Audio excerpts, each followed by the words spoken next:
Well, as we've just heard, Algeria's military chief has been referring to the civil war of the 1990s.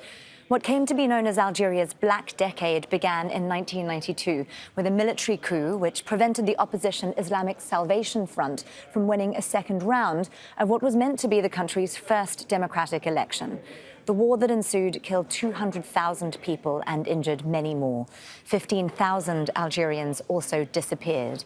Well, Dalia Ghanem Yazbeck is an Algerian political analyst and a resident scholar at the Carnegie Middle East Center, and she joins us now via Skype from Beirut.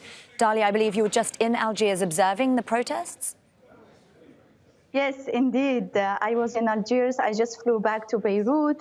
I observed the demonstration as, of course, a political scientist, but I participated also as an Algerian citizen.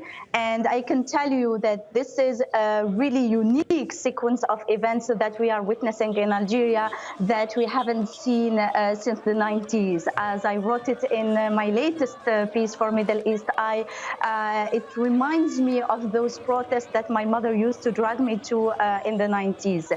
There was thousands of Algerians in the streets. Their determination is as strong as their exasperation, and it feels that this time is not going, it feels like this time is the slap that Algerian people didn't take, and they are not going to take. Dalia, do you think that the protests are having an impact? Bouteflika still has the support of the military.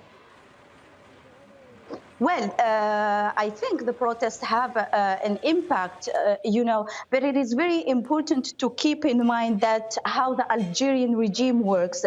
We are talking about a very opaque and complex regime. It is composed by several strata, if I may say, several circles, state bureaucrats, business leader, and of course the politico-military elite. And all these circles are bound by tribal, familial, all regional ties. Of course, the interconnectedness between them is very strong, as is the interdependence. So what is at stake right now is huge for all these stratas that compose the Algerian regime, and this is why it feels that they are, holding on power, and they are trying to gain more time. But I don't think, according to what I've seen on the ground, that it will be the Algerian people who would blink first. Dalia, is there a concern? You've referred to the protests being like what happened in the 1990s. Is there a concern that there may be violence or a return to civil war? Well, I have to insist on a very important point, the peaceful nature of these protests. I've seen highly peaceful and highly experienced people. Even when I marched with the student on February 26, these students were pretty young. They were in their 20s, 21, 22. They didn't witness the civil war, yet the memory of the civil war was very present. When I asked them, they said, we didn't leave it, but we remember it because our parents told us about it.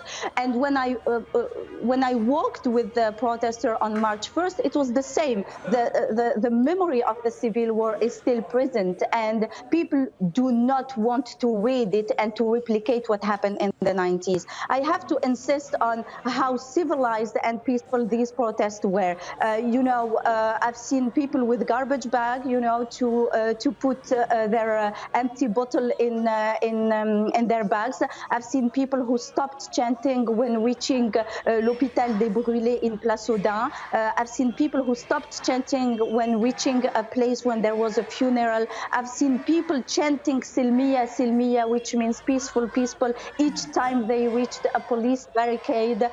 So Algerians are cognizant, and they are very conscious about the suffering that we all lived during the 90s, and they do not want the protests to be violent. But they don't also want the protests to be violent because they are, aware of the international and national political image that they are broadcasting, if I may say. Many of them told me, for instance, we are not the yellow vest and we don't want to be violent like them. So it is very important for us to remain peaceful. So if violence happen, I am afraid that this will might come first from the security forces.